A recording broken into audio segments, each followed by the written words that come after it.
was 2:45 a.m. in Mumbai. The city was still alive, but the office buildings had started to fall silent.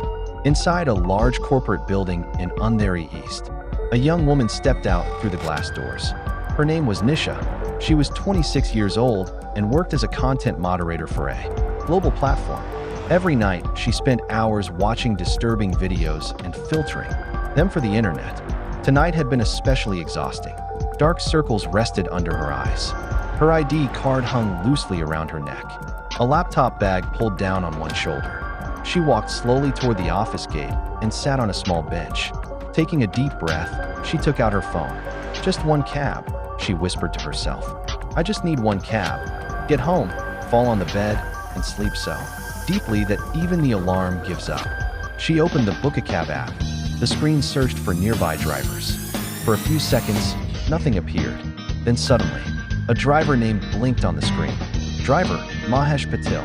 Vehicle, white sedan. ETA, 3 minutes. Nisha stared at the name.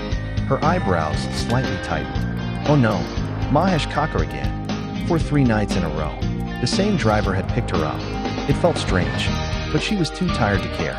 She tapped Book Now. Outside the gate, the road was almost empty. A cold night breeze moved through the silent street. In the distance, 2 bright headlights slowly appeared. The car approached, closer, closer, then stopped right in front of her. A white sedan. The window rolled down. A middle-aged man looked at her. "Are you Nisha, madam?" His voice was calm, but tired. "Yes," she replied. "You're Mahesh Kaka, right?" He nodded. "Yes, madam. 3rd night in a row." Nisha opened the back door and sat inside.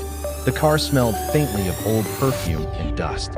She buckled her seatbelt and opened the map on her phone. Route: Andheri East Poway via JVLR. Everything looked normal. The car slowly began moving. Outside the window, Mumbai's night looked strangely peaceful. Occasionally a truck passed, sometimes an auto. Streetlights stretched endlessly along the road. For a few minutes, neither of them spoke. Mahesh suddenly spoke. "Same Poway building, right, madam?" Nisha looked up. "Yes." Then she paused. She realized something strange. She had never told him her exact building. Maybe the app showed him, or maybe he remembered from the previous rides. She decided not to think too much about it.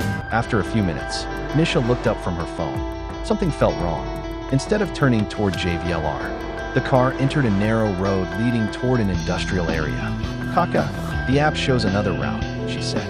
Mahesh looked at her through the rearview mirror. "The app isn't always right at night," he said calmly. "I take roads with fewer signals." Nisha hesitated, but stayed silent. Soon the car was surrounded by abandoned factories. Broken walls, rusty gates, flickering yellow lights. Every shadow looked bigger than it really was. The entire area felt dead. Nisha felt a strange chill. Suddenly the car radio crackled. A faint static sound filled the car. Then a voice appeared. "This is All India Radio, the bulletin of the night of July 2nd, 2012. Nisha frowned. "Does anyone still listen to air?" she said. Mahesh immediately turned the radio off.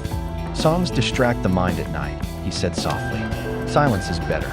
A large billboard appeared on the roadside. Sai Darbar Family Restaurant, 24/7. A smiling boy was printed on it. The car drove ahead, turned a corner. Then, the same billboard appeared again. But something had changed. The 7 looked burned. Now it read 24/X. Nisha stared at it. Her heart beat faster. Didn't we just pass that? Her phone vibrated. A WhatsApp message from Sana, her colleague. "Did you leave?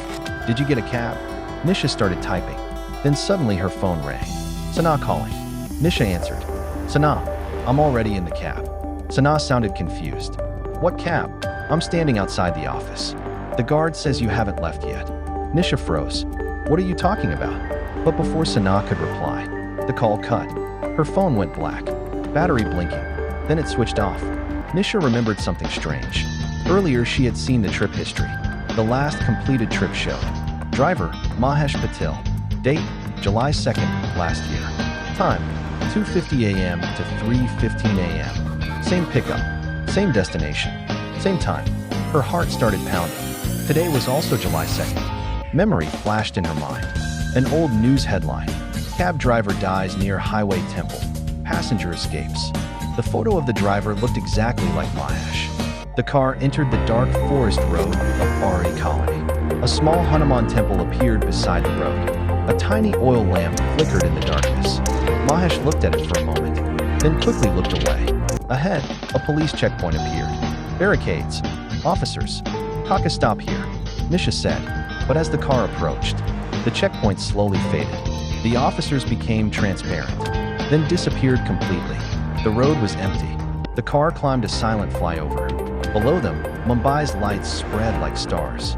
But the flyover was completely empty. The dashboard clock showed 3:33 a.m. The seconds blinked, but time did not move. Mahesh finally spoke. 1 year ago tonight, I died in an accident near that temple. I never reached home. Sometimes the app shows my name again, and sometimes someone accepts the ride. Nisha looked into the mirror. Her face looked pale. Across her neck was a thin blood-like line under the seatbelt. She touched her neck, but felt nothing, only cold skin. Turn the car around, Nisha whispered. If we're both stuck, maybe the temple can free us. The car slowly turned around. They reached the temple again. Nisha stepped out and rang the bell with all her strength. Suddenly, "Madam, wake up." Nisha opened her eyes. She was lying on a bench outside the office. The guard stood beside her. "Madam, you fell asleep here." Her cab had never been booked. Later, she opened her gallery. A new photo appeared. Timestamp, 3:33 a.m. Inside a car, driver's seat empty, but in the rearview mirror, Mahesh was sitting, looking directly at the camera, smiling.